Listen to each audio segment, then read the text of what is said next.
We go. So welcome back to Night Flight. Yeah, it has been a long time, and I'm happy to have Ole Dammegard back. So Ole, welcome. And we haven't talked in a really long time, and I understand you are in Bali now. So tell us a little bit what's prompted that. Oh, there's an operation called COVID that messed with the world in a big time. I don't know if you noticed, but it really had an impact. And Yeah. we lived for 20 years in Spain because I don't want to say escaped Sweden, but I left Sweden because I felt very unsafe due to the investigations I did for more than 12 years into the alleged assassination of the Swedish Prime Minister. I had two friends who died under mysterious circumstances. I had a visit as well, and it was just getting too much. So we left in the year 2000 for Spain. And then we stayed there for 20 years, and then COVID hit, and we had the privilege of being frontline in the lockdown. So we were locked in for 2 months. We couldn't do anything, and it was interesting because at that time it was like Italy, then they hit Spain, Portugal, Greece, these four countries that are always getting the first hit. And in the area where we lived down at the coast of the Mediterranean, they were really going for it. I mean, big time. So we did for about, I think, 200 days or something like that. We did like a video diary that we put online. You can find it on my website, lightonconspiracies.com, Ole and Kim's Sofa Talks, where we were just like, because we had no idea where the world was taking us. Up until Operation COVID happened, I really felt that now we got them in the fall of 2019. I just felt this whole dark empire is falling apart. We're really making incredible progress. And then shaboom, they had one final ace up their sleeve and they just hit us big time with that one. So that was a bit of a shock when that occurred. And then where we were locked in, I just felt I kept doing interviews all the time, and it was getting more and more unnerving because the Spanish military in the area was taking over. There were roadblocks. Sometimes we had helicopters, sometimes patrol boats. It was just like getting bizarre, and they were like. One day there were cars driving around, like stay in your house, do not leave, stay in your house. And we were giving like, I think 9 pages of rules, fines, where, I mean, all kinds of bizarre stuff. We were not allowed to have a rusty bicycle because the virus could get into the rust. The one that really got to me, I mean, that was you were not allowed to pee in the sea. I mean, how would they know? Maybe some kind of submarine on a dude. I mean, what the hell? 300 euros if you peed in the sea. We weren't even allowed to go to the sea, so we were sneaking out some of these sofa talks. We filmed down on the beach. We lived right on the beach in a sort of like an apartment building. And so we saw the sea, we saw the beach, and we couldn't go down there legally for more than 2 months. It was bizarre. Um, but anyway, we snuck down there after dark sometimes, pretending we were going out with the garbage. So we dumped it and then we put the hoodie on, and I went first and then Kim came afterwards, and we were sneaking over the beach high. It was like ridiculous, absolutely bizarre. And people were getting fined for, I mean, one person that an acquaintance of a friend of ours were given a fine of 15,000 euros because she had entered into a roundabout that crossed the line of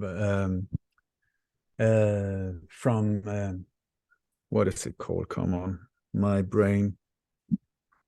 Andalusia into Cadiz, and the roundabout was like that. I mean, like we're talking 15 meters. She went into the roundabout to turn around. Boom, she was stopped by police, and I think it was 15,000 euros. Yeah, I mean, bizarre. And every time when I went to check the mail, we had a mailbox, a post box in a village. Not it was like 3-4 kilometers, but there were always 2 roadblocks in between. And so it was almost like I was saying goodbye to Kim every time, and like, I hope we're going to see each other again. It was really because all of these weird things happened and people started, there were starving people in the area. So Kim arranged, my sweetheart Kim, she arranged to deliver food to about 800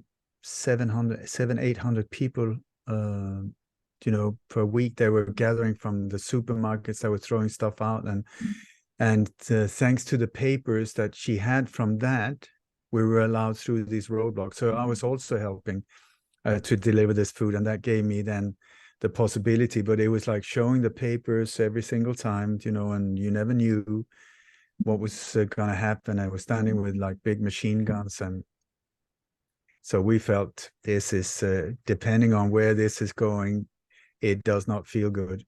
But due to what I've been doing for so many years, I know how they do population control. So I know that they push for about 2 months, then they have to release. Otherwise, they have uprisings or demonstrations or revolutions going on. So we were planning on like 2 months, and then the second wave. The only reason for these waves are, I think, because they have to push, or they're pushing, then they have to release, and then they have to have a reason for people to be locked in again. Second wave of whatever kind of crap they're coming up with. So we were seeing this pattern, and so we tried to planned an escape. We really escaped from Spain. The airport was shut down for a long time, and so we were planning on when would they open it up, and so they opened it up for a week or 10 days or something like that, if I remember right. And we failed the first time. The second time we nailed it. And so I went on tour in Sweden together. I managed to get out to gather money to get us to Bali. And then my daughter and Kim came during curfew. They were stopped by police in the middle of the night. The police checked the cars. You were not allowed to go out after 9 or 10 in the evening. I mean, it was like bizarre.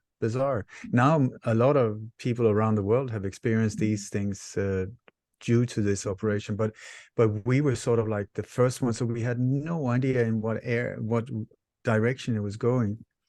So we came to Sweden. I managed to stop a major attack on Sweden that was being planned at the moment. I stumbled right into it while on tour there. And right after that, we then managed to get our butts to Bali. And I said, I had promised, if we make it, I'm going to kiss Mother Bali down on all four and just hug her and kiss her, which is exactly what I did, because it was like a real nightmarish flight as well. It was in the beginning of all of these things. So we were sitting like with gloves and with masks and with shields, and they were spraying us, and there were these things coming out of the aircon. Like, what the hell is that? And spraying the luggage, and there were people from China on the flight. They were sitting like in like forensic team suits, these white things like with beads. Hazmat suit. It's exactly like, what is that? We were sitting watching them playing like backgammon or something in the airport. I was like, is this some kind of movie set, or what the hell is this? No, it was bizarre. And then we managed to, in different ways, we managed to cross the border into Bali, and then I was so exhausted, and we came here. I just thought, thank God we're here. And then a whole new thing started, because my daughter felt that we had kidnapped her against her will. I mean, she's a teenage girl, and she had to leave her friends behind and her life behind. And she was blaming me for what I do, and she was like crying for 2 months. Oh, it was hot. It was tearing the heart out of me. But then we sort of got in. We had because when people heard that I came to Bali, there were quite a few that knew me and what I was doing. So we got invited in, and these people just roll out the red carpet and open up their the network of friends and their homes, and so we were like treated like royalties. It was absolutely amazing. We met so many incredible people here on this island of the gods. So we've been here now for 2.5 years almost. And I mean, every single day I feel so blessed and grateful to be here. Yeah. And it was not problematic to get a visa to stay there? It's an ongoing process. These visas, it's like it's cheaper to live here, but the whole thing with visas and permits and stuff like that, it's really expensive. So we have, and it's like they're upping the game. They've changed the rules, and they did this and this, and every single time pay. And now, for instance, like Kim has to renew her so-called kitas. It's 2 years, but then her passport is expiring 2024, and so they will not accept it because her passport will expire before the visa expires. So that means that she has to get a new passport, and she can't get it here, so she has to fly to Jakarta to the Swedish embassy there, and oh my God, it's just ongoing. So that one is a tricky one. And also during this whole COVID thing here, I mean, even though it was a lot softer here than where we came from, there was a lockdown here. But there's this gentleness and kindness on this island that I'm really blown away by it. And even the police, they were so kind. So they put in Instagram when they were there, when the roadblocks were there, and when there were no roadblocks. So there were roadblocks, very serious, like you cannot pass here without showing. And then that was between 8 and 4 in the afternoon. 4:05, you could just pass straight through it. It was like, and when the roadblocks were there, they were still very kind, most of the time. Just like they have, if you do something really stupid in traffic here, they can make you do push-ups or sing karaoke to humiliate you. And instead of fines, these type of things. And they've also been handing out chocolate to people that are driving really well. It's like, what? It's really different, and I really love a lot of it here. Okay. So yeah, Ole, now we have the crisis in Ukraine, and I have a strong feeling the longer this war goes on, the better are the possibilities for escalation, meaning that it will spread. It will not be any longer locally restricted to that. So I know that world peace is a subject that is very dear to your heart. Where do you see us right now? Do you think it is even achievable? God, yeah. Mm-hmm. I feel that it's like a paradox at the moment. At least that is how I experience it. There's death, our ego death. For some people, our body's death as well.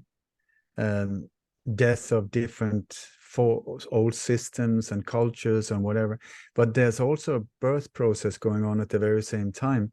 So it's like a really tormenting, being thrown from side to side for many of us, being like squeezed through like a birth canal where we're just being pushed to the limit, and where everything unhealed will come up to the surface and we have to deal with it. Things that you've been able to push away or avoid dealing with, it's just being squeezed out of us.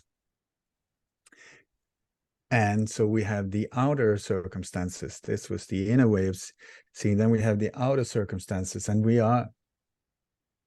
I tell you, we're living in a world of illusions. That there's the biggest psychological operation against humanity ever going on. And the way they have created this whole alleged conflict in the Ukraine is a super psychological operation. I can really recommend people, please watch the movie Wag the Dog, W-A-D, Wag the Dog, how that whole thing is created out of nothing. A war is created out of nothing. That is not even a war. It's only a war that is being reported through media. And it's as a diversion away from what is actually going on. Here we have, I would say, absolutely a staged conflict that is absolutely not what we're being told. I mean, I have been in contact with people in Ukraine that don't know what we're talking about when we say, oh my God, there's a war going on. And they say, really? Where you are? Well, we haven't noticed, but in certain minor areas, at least in the beginning, I haven't followed the war for quite a while, because at this point I trust nothing of what I'm being fed.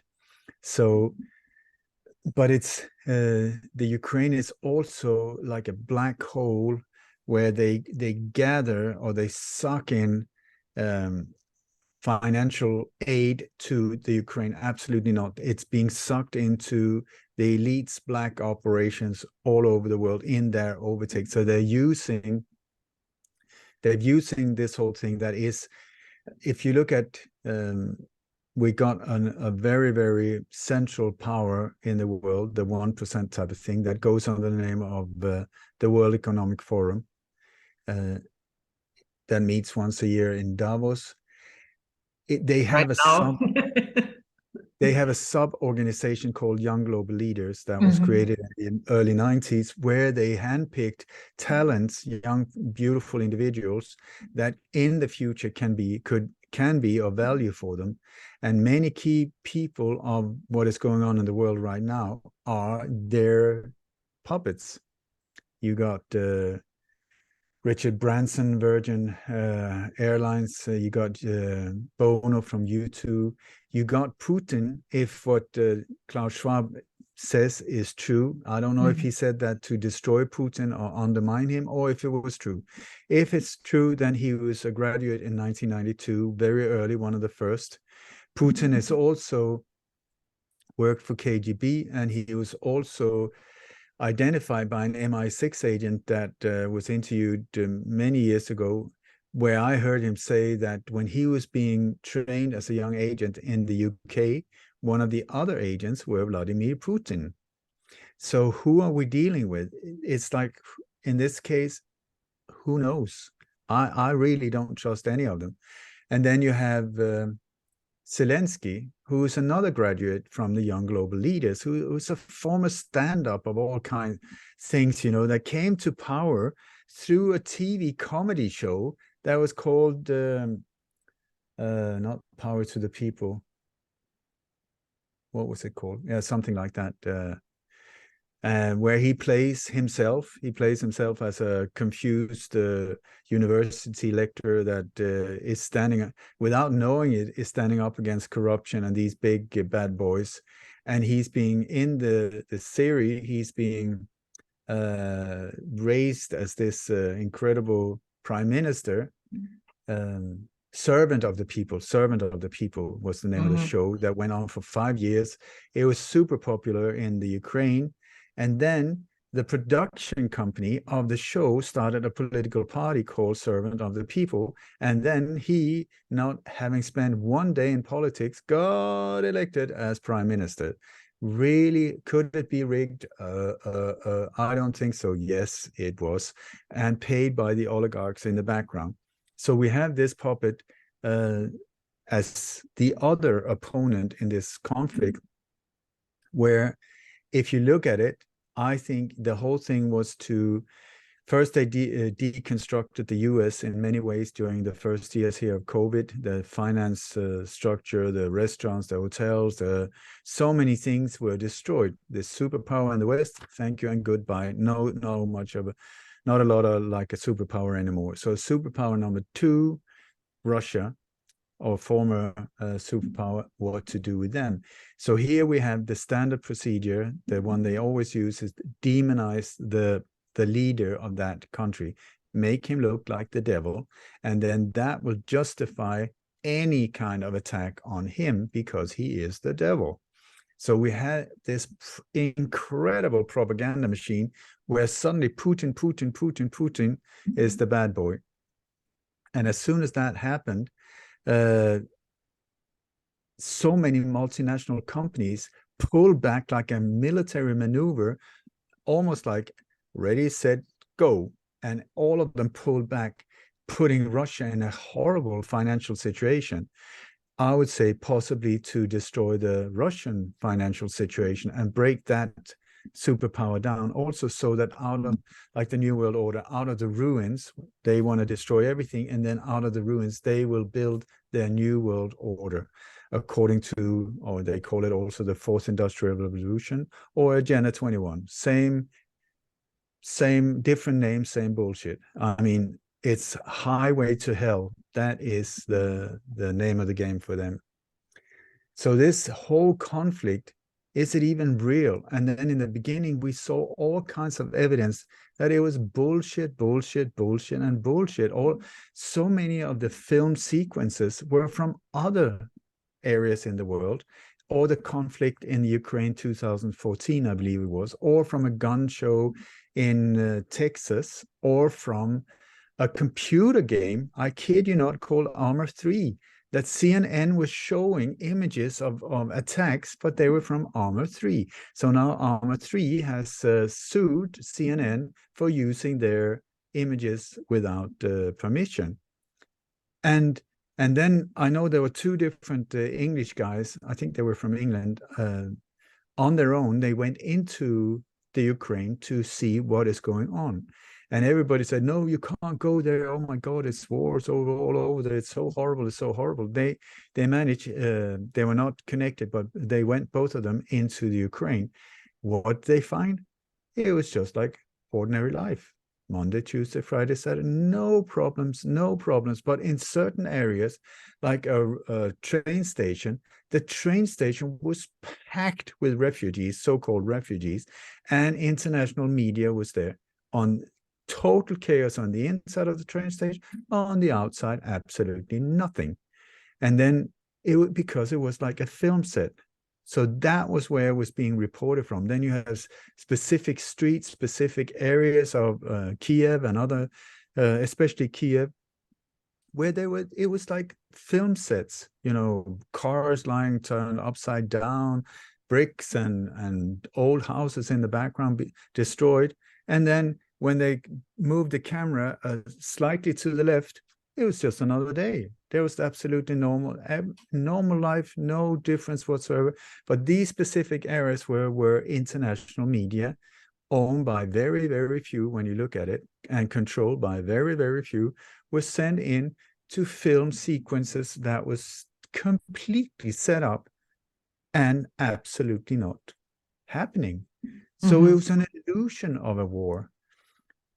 So why would they do a thing like that? I think to hit Russia and also be able to use Putin as an excuse for anything. They tell, sorry, all the electricity bills are just skyrocketing. Very sorry, Putin. Oh, we have the gas prices. Well, sorry, Putin. We have all of this that is sort of an organized attack on the Western world, specifically at this point, with food, fuel, electricity, you name it, we're being hit really, really hard. Like they say, it's going to be a long, cold winter. It's called Operation Winter or Operation Cold. And so all of these things, to have some scapegoat to be able to blame, and then use the Ukraine as a push for NATO, which is key also. It's one of the killing tools in this whole operation, NATO. Horrible organization that where they're now trying to push in Finland and Sweden through this whole thing going on and get them in under their shield. So Sweden, which, if you ask me, have been part of NATO since 1954, but not officially. I mean, they have been a member. They're now delivering, like a lot of weaponry into Ukraine, and people, ordinary people that had this conflict not happen, they would have been like outraged. How can Sweden do a thing like that? You cannot. But now, because Putin is such a bad boy, it's okay, and people start applauding and they put their flag on Facebook. Oh, we stand by the Ukraine. What do you stand by? What do you stand? I mean, if anyone is into standing up for humanity and compassion, love, this whole shebang. But here it's just being plain stupid when you go into this whole thing and you play their game supporting them. So what's going on in Ukraine? And then you have the bioweapon labs like that. Oh, horrible, horrible, horrible. What are we going to do with them? We transfer them to Sweden. I kid you not. So they have been moved to Sweden, who is officially neutral. What the hell are they doing there? But it's like this regrouping of the whole world, where they're using the Ukraine, just look there, while we are pushing the whole Agenda 21 in the background, and you don't notice this because you're too focused on that place. Yeah, I sorry. would agree that even in Russia, just recently, there is an article out there, the biometric nightmare of Russia. Yeah, and yeah, the same agenda is going on there. So many people still believe, yeah, Putin is going to free us from the New World Order and so on. But I don't see it, because in Moscow, you already can pay with your face, and even in buses. Yeah. And so I don't see how that is any different. Yeah, in the big picture, yes, there are differences. For instance, he doesn't like the LGBT agenda and so on and so forth.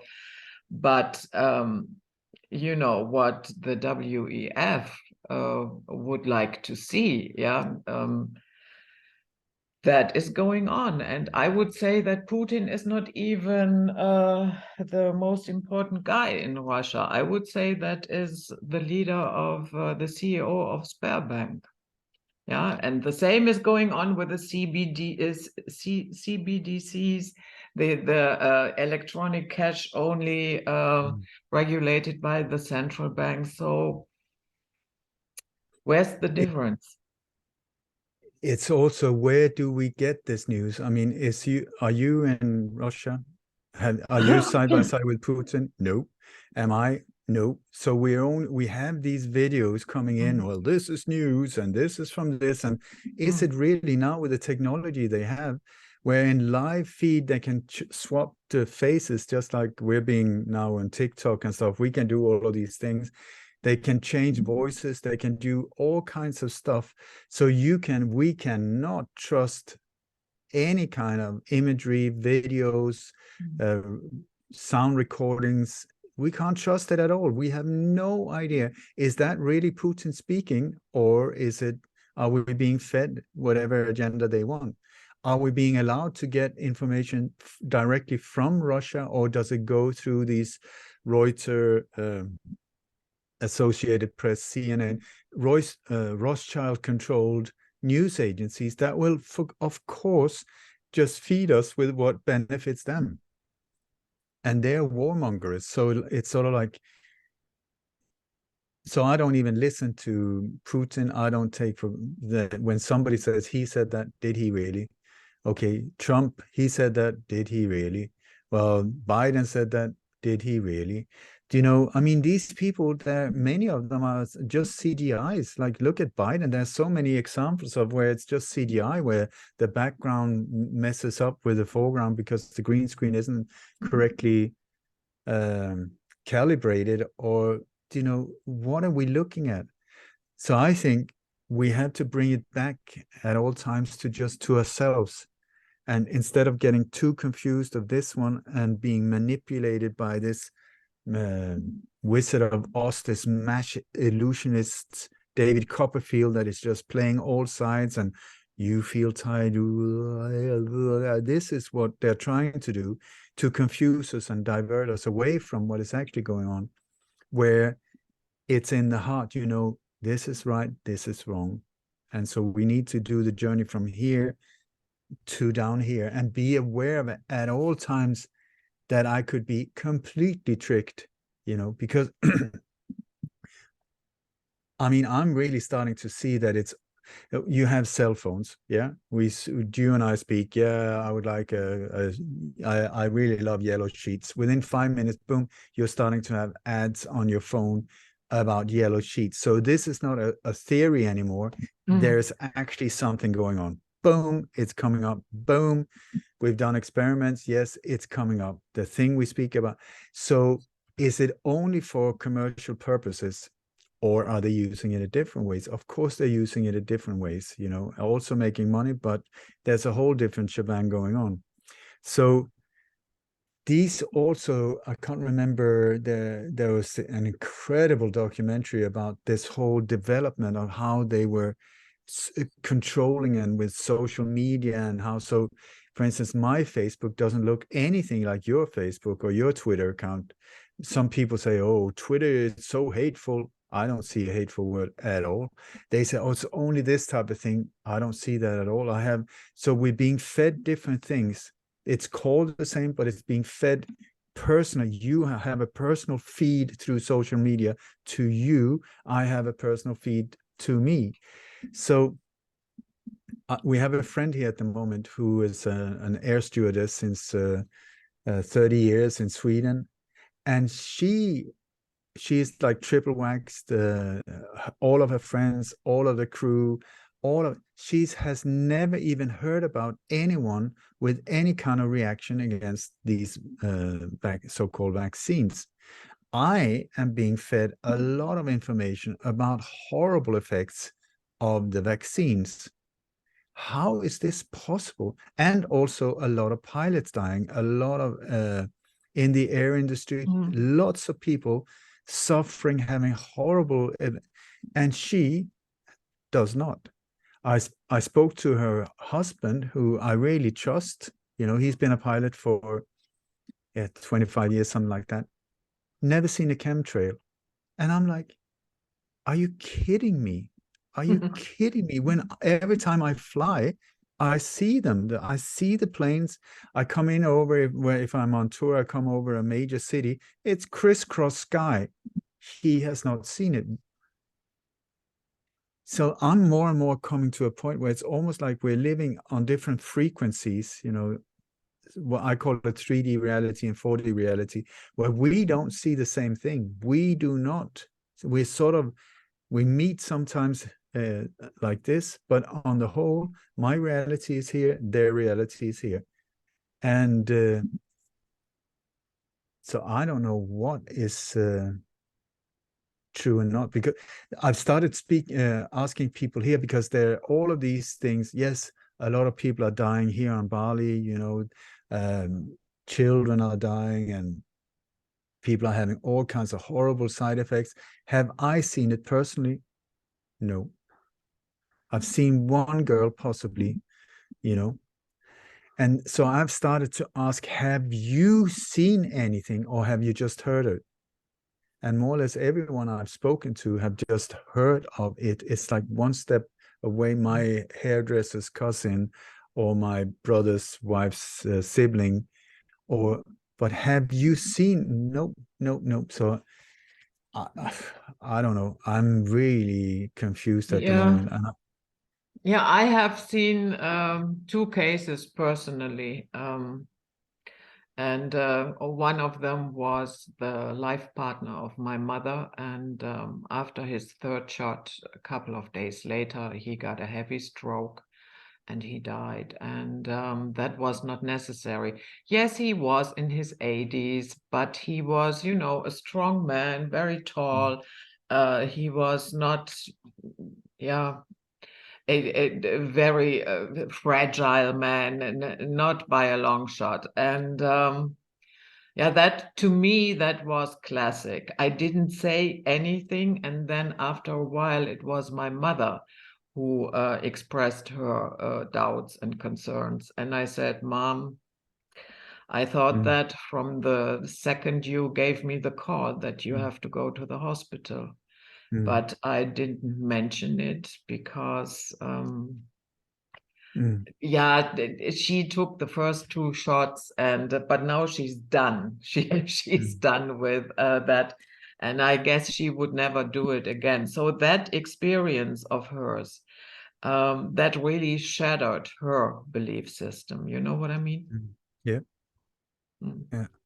And I mean, I'm not saying anything pro vaccines. On the contrary, if you ask me, they're bioweapons of mass destruction.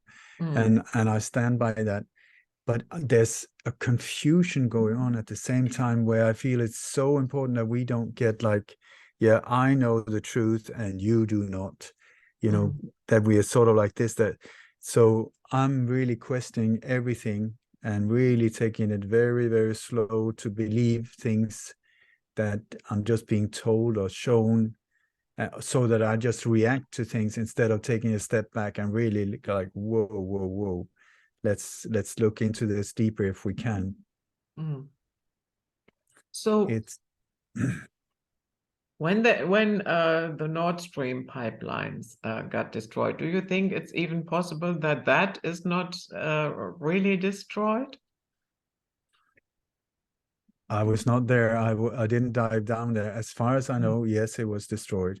Was Yeah. it destroyed by the Russians? Absolutely not. Was it destroyed by, if the information that has come out through whistleblowers, there was Sweden, Denmark, and Poland, and the US. The US had NATO exercises in the area. They were circling around the whole thing. They had it was called Rescue Action 68 or something like that. This whole thing where they were preparing and training, and these drills are always there before they go live and do something, and then boom, the pipeline, as soon as they open it up, got blown up. If you look at the logic of the whole thing, it's a military strike against Russia. It's a military on international or on foreign soil, or in this case in the sea, where they just blew it up. They just blew it up to stop Russia, to weaken Russia even more, and to weaken not Russia maybe so much as countries like Germany, and I think it went to Poland, because they had planned this winter. They have been saying for a long time, it's gonna be a long winter. They always tell us, have you stocked up? Have you got food enough? Have you got flashlights? Have you got these type of things? They've told most countries that I know have been informed it would be a good idea. This is how they do it. And then they hit you really hard. And this is where there are hundreds of food factories that has been knocked out, and this specifically in the US. But then all of these power stations, water power, nuclear power, wind power, have just been suddenly they are going in for repair, or they just get stopped, or the water power stations, they just turn them off so the water turns into ice so they can't start them again. All of these are coordinated attacks, boom, boom, boom, to weaken the whole situation, so that we get into a more and more vulnerable situation, food wise, energy wise, heating wise, fuel wise. So all of these things, with the fuel going like that, this is not because the system is weak. This is an organized attack on humanity. That's it. The food prices, this is not by coincidence. It's multinational corporations who have sat and had meetings. Yes, okay, we coordinate this operation. What date? Okay, this date. We just hit them. Yes, ready, steady, and action. Boom, snap at them. Shoof. The whole electrical system. Look at the multinational companies that control. Many of them owned by a Swedish family called Wallenberg. They are key in the deep state. I tell you, most people haven't heard of them. They are key through these companies, in the background, pulling the strings like that. They are, I would suggest, above and the Rothschilds, the Rockefellers. They are one step higher up.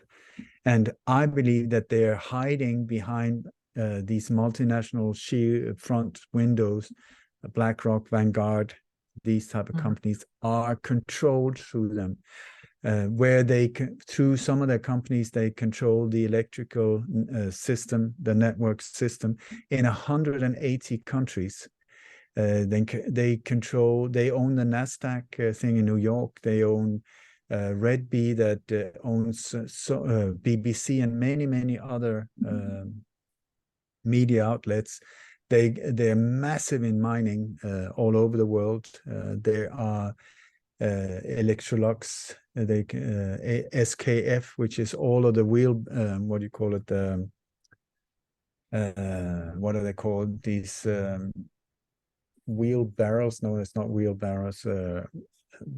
For axles or anything rotating with wheel, anyway, any kind of vehicle, any kind of machine are needing these things, and they control them. They're the owners of SKF, and it's just in so many different areas they are key in it all. And then you have companies that nobody really knows who owns them. One of them is Serco, SERCO. It's their if they're still there, their videos on YouTube. One of them is called The Biggest Company You Never Heard of. That's one of them. It's unbelievable what they own and control. It's everything from the prison system in Australia to the train stations and stuff like that in Brussels. Whoop, somebody fell down. And London, and they control military nuclear power things. They control I can't go into details, but please, Serco is one. BlackRock, Vanguard, State Street, these type of companies, if you go in and look how many companies they own or control, it is unbelievable. It is unbelievable. And then they have this AI called Aladdin, that is just, I mean, we're up against AI on a scale that we have no idea about. So what's happening in the world? I am confused for one. Yeah, I would agree that if Russia had really detonated those pipelines and they had proof, we would have heard it on the mainstream media day in, day out. Yeah. And but why would they do it? Why would they blow up their own pipeline? No sense. That is, makes absolutely no sense. You always have to, the standard question is cui bono, who benefits? Any type of crime, murder, you name it, who benefits? Follow the money. And in this case, it is so not pointing towards Russia. Yeah, absolutely. And I think the rhetoric has changed in, recently as well. Okay, we know regime change, that has always been kind of a wet dream for certain elements in the United States. But now it doesn't seem to be just regime change is enough. I get a strong feeling that what they are actually aiming at, I'm not saying it will come to that, but what they would like to see is kind of a balkanization of Russia. Yeah, so that a balkanization, what they did to the Balkan, to split it into, when Yugoslavia was then cut into multiple countries. And I guess they would like to see that with Russia, to eliminate this, whether we like it or not. Russia is an important country here in this whole show. For sure. I mean, the Balkan War, that whole thing was also a complete operation of theirs, where every single when you look at how that was with Croatia, Serbia, and the Muslims, that the advisors on both sides were Bilderbergers. One of them were the former advisor to Margaret Thatcher. On the other side, I can't remember who it was. So you had these front figures that was officially in a conflict with each other, but Bilderberger on both sides. And then you had, once they got the whole thing going, the peace negotiators that came down there were Bilderbergers as well. So they just exchanged. So everybody involved in that whole conflict, both starting it and keeping it going and going and going and going and going, and then in the end, ending it with the Dayton Agreement, were Bilderbergers. And then the rebuilding of the whole thing was led by Bilderbergers as well. The whole thing arranged by Bilderbergers. So, and the Dayton Agreement was ready before the war even started. It's yeah. So when you look at I mean, I have problems planning more than a week ahead, more or less. These forces I have from the inside, they plan 100 years ahead. So imagine where we think we are technology-wise and so on, and the development of technology and where it's aiming, how fast it's going, and then add another 100 years in the planning. We're up against like really advanced also technology. It's like the technology is just exploding, at least as we see it. It's been there for a long time, invisible, and now we're facing it. Because the thing is, when you look at it, the ones trying to control us are very few. They're in the thousands, if not even that. I think a lot less when you start coming to the real peak of it. I mean, we're talking maybe a couple of hundreds of key people, and we are billions.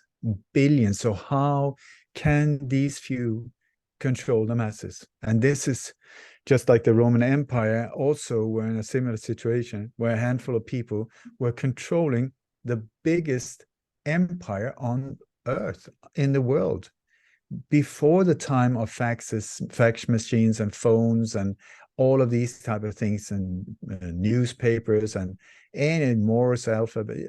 Nothing. They had nothing. So how did they do it? They came up with the templates that are being used to this very day, and it's only a handful, and all of them are based on fear. How to keep the population in fear, and also to use them creating problems to get a reaction from us, problem, reaction, solution, so that they can come with their solution. It's the very same game that is going on now. But now, I think specifically also when in 2019, this dark empire was falling apart, they hit us with the latest one, really to also try to move forward very fast. But now they're making a massive push for AI, 5G, and to push us into what they call the Internet of Things, like smart cities, everything digital, everything chipped, everything. And that's why they need the 5G, the bandwidth, the speed of the bandwidth, to have all of these things speaking to each other and interacting. So they're really pushing to get, and this is why we were locked in as well. By the way, lockdown is not a medical term, has nothing to do with so-called illnesses. Lockdown is a prison term, and this is exactly what we were. We were locked in, locked down, so that they could unleash the 5G installation net in as many countries as possible without us noticing. So many times we went to bed in the evening. A few hours later, we woke up, looked out the window. What the hell is that tower doing there? How did it get up there? They installed it during the night. Many of them camouflaged as trees or cactuses or whatever, depending on where you are, palm trees. But it's still 5G, and 5G to be exchanged with 6G, 7G, and so on. And I really think also, they say that the G stands for generation, one first generation, second gen. I think it's the same G as in the Freemasonic thing, that G. And there are different variations of what it stands for. In my world, it's just gangsters. G for gangster. It's the same with the G20, G70, gangster. 20 gangsters. Yeah. Yeah. So we have a new development on the AI front. There is a new Yeah, let's say company, startup, whatever it's called, Open AI. Have you heard of them? And it's supposed to be, well, on their website, they say that it's a new approach and AI should be serving humanity, not the other way around, and so on and so forth. So, and that could change the internet completely. And so we would, as for me, the verdict is not in. Yeah, I just observed that. I have formed no opinion as of yet if that is a good thing or if it's just more disaster of the same. I would say we have to observe that and see where that goes. There is certainly potential in it, but it is always the question, how do we use it at the end of the day? So, yes, I would agree. There is a possibility to make AI really a servant and nothing else. But when it comes to policing humanity, that is certainly not a good idea. It's so much more than policing. It's also making people not needed, you know. Yeah. You can with this. I really Kim and I was testing out some of these things. Have been testing. It's unbelievable. You speak to AI or to a program, whatever it is, and you can say, um, write me a sales pitch of a water saving device. It starts coming like this. Perfect, perfect language, perfect everything. Um, Write me a chapter about a pathologist and his wife that committed suicide, like this. I mean, just like, and then you can say, no, I want it funny. It comes out funny. No, can you spice it up a little bit? Yeah, I want to use it as for a presentation. Can you please make suggestion for slides? Can you? I mean, it's like, whoa. There are other art programs where you can say, I want an elephant and a monkey, and please make 1,000 different variations, like if I was on acid. And then you can even copyright them.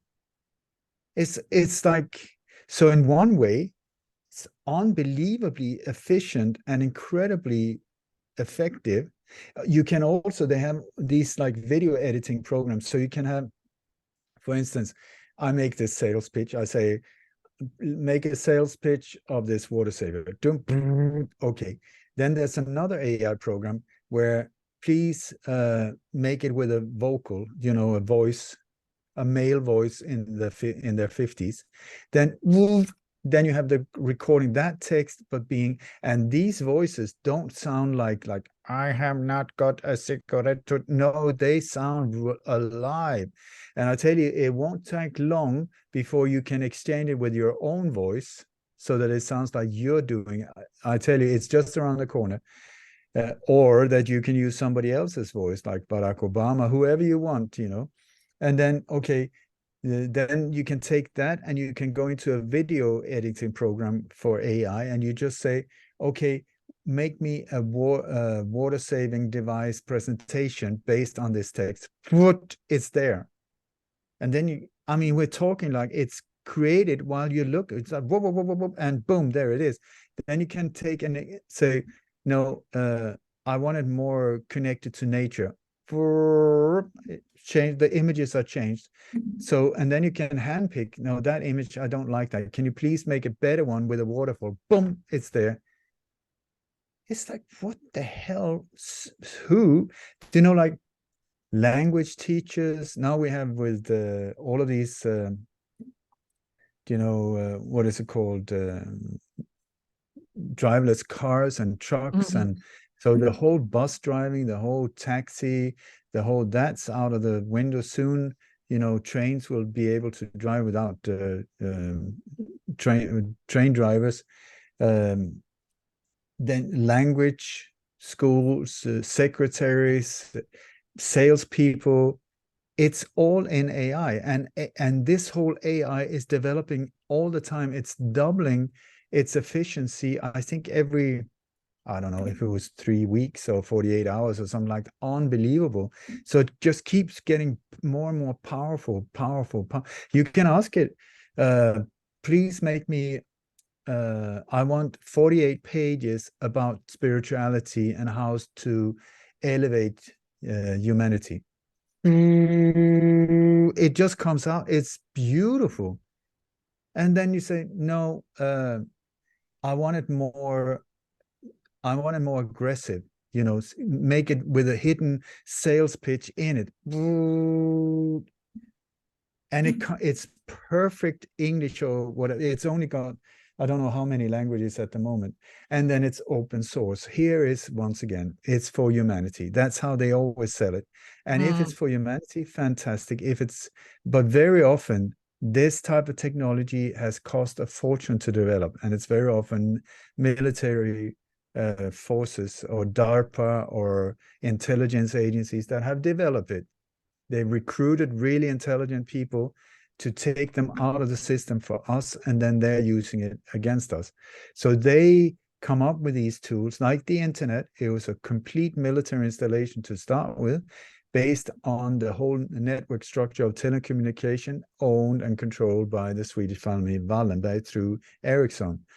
Anyway, so they give it for free, like Google is for free, YouTube is for free, Facebook was for free, the internet was for free, and so on. But then once people are addicted to it, they start changing it. They start changing the terms and the regulations and the control and the censorship, but we are stuck in it, So, but I would say these platforms where you get everything for free, you are the product. Yeah, it's because like your data is being sold around the world. Yeah, not only that, a year ago, I mean, I have been a busybody. I've been interviewed more than 1,100 times. I've been doing all kinds of webinar, podcast, you name it, it's out there. A year ago, when I searched my name, it was 1.8 million. Okay. Now it's 19,000. That's 94.7% is gone. If you Google my name, you will find about my music and books. That's it. More or less no interviews, more or less nothing. Patreon shut me down. We had built up Patreon. We had $3,000 per month. It took us years to get up to that, which was an amazing thing for us, because it was like, rent paid and electricity and water. We had it like this because with me doing everything on donation, more or less, our life was like this, really vulnerable. And then Patreon, it was supposed to be a platform for free thinkers, researchers, musicians, like that. It was created for that, they say. And then one day they contacted us and said, listen, we've noticed some things on your website. You have to delete them. Otherwise, we will delete your Patreon account. It wasn't even on Patreon. It was on my website. And the thing was, it was my almost 4-hour film testimonial to the Corona Investigative Committee. And then 2 interviews that I was part of doing with Rainer Fulmich, who's an international lawyer working for the Corona Investigative Committee. They wanted me to delete these things from my website. Otherwise, they would shut us down. And so we said, absolutely no way. And boom, that was our income out the window. It's like my official YouTube page had been shut down with more than a couple of 100,000 followers. I had my official Facebook page shut down. My Vimeo account that we paid for shut down. Patreon account shut down. Even BitChute and these type of platforms that say no, there's no censorship. Well, I am sure as hell being censored. I get these messages, you're breaking against community guidelines. For what? Hate speech is what I'm being accused of all the time. Hate speech, please. Hate speech and bullying. Have I ever said a hateful word? Have I said a critical word? Yeah. And then you have, like now in multiple nations, NATO nations, or especially NATO, or countries that are connected through Five Eyes, Nine Eyes, or 14 Eyes, this super secret agreement between different nations. This is the thing when you don't see, but how is Sweden connected to Australia and Canada, and how is that? It's through these ones.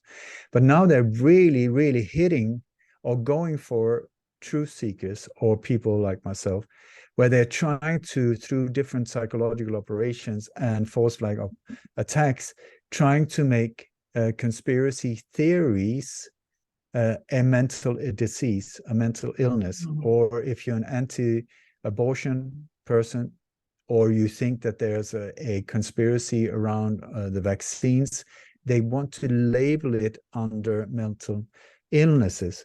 And so you got in Germany, you had like, they claimed that 3,000, I think 3,000 police officers had arrested 25 people.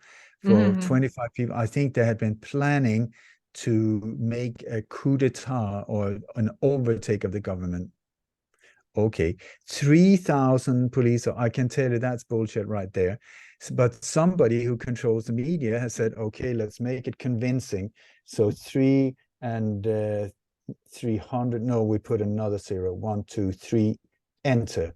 And suddenly it's true, yeah? And so if they targeted these individuals, I would suggest they're people like us, for sure, and that it's blown absolutely out of proportions. But to quiet that group, then you had in Australia, we had a shooting of 2 police officers out in the middle of nowhere. Lots of pictures of the police officers before they died, really beautiful young people with puppies. Yes, it's like you get the whole emotional thing, kittens, puppies, and so they died so young. It was horrible. They were trying to defend democracy and then they died. Okay, so the people that killed them were conspiracy theorists that were thought that they were being filmed by drones. They were believing in that there was some kind of world government that was trying to do things, and they were anti the whole thing that is so wonderful with vaccines. So the whole shebang was just pumped out. Cop killers and conspiracy theorists, the whole conspiracy. And in Sweden, they've just changed the constitution, not just a law, the constitution, to involve a new law that went active on the 1st of January, I believe, that it's about espionage and the dangers with foreign agents, and also exposure of national security things like this. So Denmark was trying to get people that even questioned NATO, specifically just put a question mark, to face up to 10 years in prison. I mean, wake me up, Alice in Wonderland. What the hell? I mean, I have been doing a lot of exposing of NATO under many years because they've been up to no good. So Denmark said, this is what you can get from us. So they had to pull that one back from Denmark, as far as I know. Now Sweden has got this law. And so if I have been, it's very fluffy, very blurry, this law, so that they can really get people, whatever they want in under it, push it in, change it a little bit. So I was informed by a person in Sweden who's legally knowledgeable, and he said that if he understood the whole thing right, if I were in Sweden now saying the things that I say now, I can face from 4 to up to 18 years in prison. And they've just got a new military psychological warfare unit in Sweden that specializes in targeting individuals like myself, because we're the enemy, where the new anti-terrorist law in Sweden, the number is 666. I kid you not. And the logo of this new unit is the pentagram, upside down pentagram, you know, of this unit that are, it's not, they're not hiding it. They're not hiding it, but it's just so upside down. I mean, I've been given a peace prize, you know, and could be facing 18 years in prison for doing the exact same thing. Isn't this bizarre? Yeah. Yeah, there are so many bizarre things going on. For instance, you know, the hype about electric cars, yeah. And yeah, well, now the EU came around the corner and has this plan which is called Fit for 55. Yeah, and they will start banning private vehicles starting 2035. So why in the world was everybody pushed to get an electric car? The whole thing is what they're trying to do is get us into smart cities. More and more cities are The cities 15-minute they call cities, yeah. 15-minute cities where, oh, everything you need, it would be just around the corner. It would be so handy for you. You don't have to leave at all ever. So these 15-minute thing, they're trying, the next step is that it will be digitally connected. If you have a fuel driven car, you can just say, screw this, I'm out, I'm driving to the south or whatever. If you have a digitally controlled car, you will only be allowed to the end of the digital grid, saying, no, sorry, it ends here, please walk. But then you can't walk either, because your chip will also be connected to that digital grid, so you cannot leave. You cannot leave. And they're doing all kinds of absolutely bizarre things to build these grid internet of things. And so the whole thing also with the electric car, the autonomous cars, the driverless cars, is completely in this whole agenda to do that. Mhm. And this 2035, absolutely not. It's way earlier than that. They're saying that it's stepping stones, so don't freak people out. So they say that, and then it was like, okay, no, I went 2030. I went 2028. Sorry about that. 2026. By the way, maybe tomorrow. Do you know? So it's like Yeah. they often do that. Do you know? Like I heard this boy. He had crashed a window at the garage, you know, but there was a much bigger window in the kitchen. So when his dad came home, he said, "Dad, you know the kitchen window," and the dad was like, "Have you crashed that? Did you smash that?" He said, "No, no, no, no, no. But I did smash the window in the garage." And he said, and the dad was like, "Oh, thank God for that. You know, that it wasn't the kitchen window." So that's how they do it very often. I want to say here also in Indonesia, they were doing a lot of stuff here, you know, pushing in different directions. And then suddenly they moved in with a new law saying that nobody can drive a scooter with sandals. Everybody, or a large part of the Indonesian population, is driving scooters with sandals, you know. So there was like, and they could be fined. So that was like, whoa, that is absolutely crazy. But then the president went on and said, this law is crazy. You naughty police officers, you should not do things like that against the people. And suddenly he was a hero. So they dropped the sandal thing and pushed through the other. Do you see what it's like? Mhm. How they play us? And then people are applauding. Oh, he stood up against the sandal. It was crazy. He said it. He really, really did. And now he's our friend. He's taking care of us. He's such a kind guy. I don't know the guy.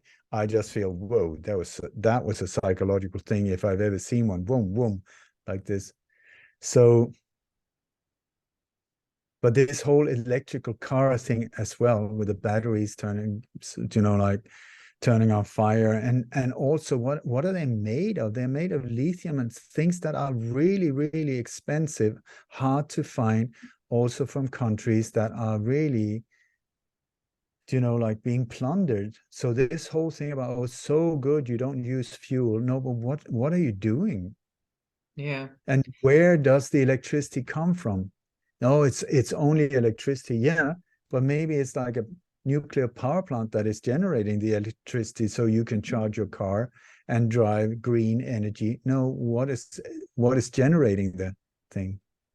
Mhm. Yeah, Yeah, there upside is down. now one shipping company that they will no longer take on electric cars to move them from one continent to another.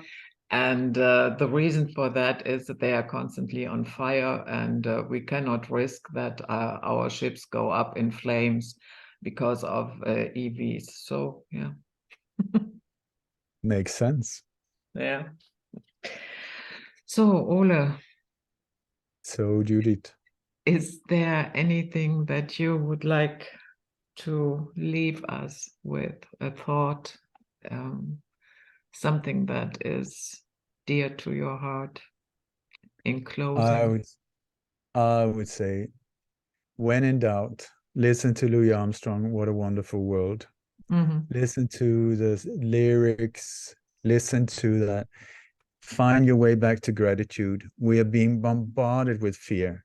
God knows where we're going, you know. I have no idea. If you ask my mind, sometimes I get scared. If you ask my heart says, not a problem. We just keep the focus, stay in love, stay in with the intention of a beautiful future, and we'll get over this bump like whoop. And but there is this it's like all the different shades of gray is gone. It's either that or that, and we're in this process where we have to face ourselves and see who are you, who am I willing to be someone that just hurts people through my actions, through my job as a police officer, as a bank assistant, as a tax collector, as all of these people that are just, they know in their heart this is not right, and still they do it. Am I going to be one of them, or a torturer, or somebody a military guy who attacks absolutely innocent countries? Are you going to be one of them, or are you going to be somebody who stands up for what is good and beautiful and right? The people that are behind this whole thing are mostly super psychos. They're born psychopaths. God knows where they come from, maybe a black hole somewhere, but they don't have this thing called empathy. So don't wait for them to change. They cannot. Yeah. So they're there to put a flamethrower up our butt so that we come to some kind of situation where we cannot avoid looking ourselves in the mirror. Yeah. Mirror. And I'm not talking new age, blah, blah, blah. I'm saying this is hardcore. Who are you? Because we're being pushed into a situation where it's like, am I willing to die for what I believe in? It's coming to that point. Or am I going to be a wuss? Am I going to maybe die, but be proud of what I've been doing, what I stand for, and really feel I did my best, and maybe I failed in some areas, but I really gave it a go? Or are you going to just cave in, be an absolute coward, survive, become 104 and lie on your deathbed as a vegetable and just regret everything and feel awful about yourself? The choice is ours. The Mm. choice, we can become a serial killer. I can take a knife in the kitchen. Within 5 minutes, I can be the worst serial killer in Bali. I can do that. If the possibility, the knife is there, the people are there. Boom. Or I can strive to become a saint or whatever. We live in this matrix of whatever it is where everything is possible. So I would say, don't worry, be happy. Understand we live in an inverted reality. It's upside down. If you think the world is mad, absolutely not. Just turn it upside down. Whatever they say is good, is bad. Whatever they say is bad is normally good for us. What they try to ban, look it up, study it, you will see it's really, really good. It's inverted the marketing as well. Everything they try to stop, including individuals like me, look, check them out and see they might have something to say. So, and otherwise than that, inform yourself, but be aware this information can be completely false. So take it from here down to the heart and let the heart show you. The heart knows, and boom, there you go. Yeah, good Julie, advice. Can I just say that on Sunday here, I'm having a live webinar on donation. It's called Remember Your Future. Because the thing is, many of us are like in a roundabout. I have to inform myself. I have to stay on top. I have to know everything what is going on. And we just go like this, where actually I think a lot of the focus should be on what kind of future do we want to create? Because the mind is creative as well. And what we focus on starts growing. So what do you want out of your future? Do you want to go down a black hole, or do you want an incredibly beautiful future for all of us? We need to find the focus and calibrate it so that we really can be as sharp as possible regarding that. Yeah. It's so, on Sunday. On Sunday, and time people can. It's on my website, lightonconspiracies.com. Yeah.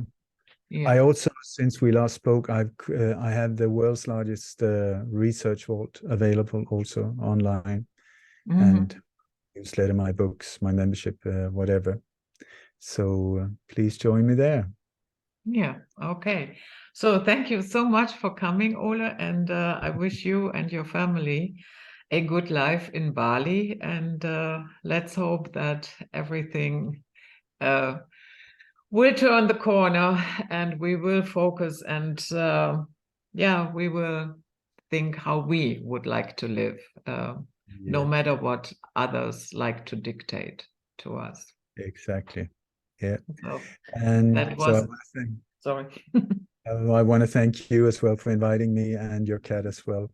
So yeah, she was a little bit naughty today, but yeah. Okay. But I tell you, check out cats. They are masters. They are masters. We live like, oh, we're so afraid. Look at them. Feed me. I'm enjoying life. I know what I need to know. You know, they're not being messed around with so easily. So no, that's true. Let's get inspired. Yeah. Well, that was it. A wonderful hour with Ole Dammegard, and we see you guys all next time, and stay safe and sound out there. Bye-bye.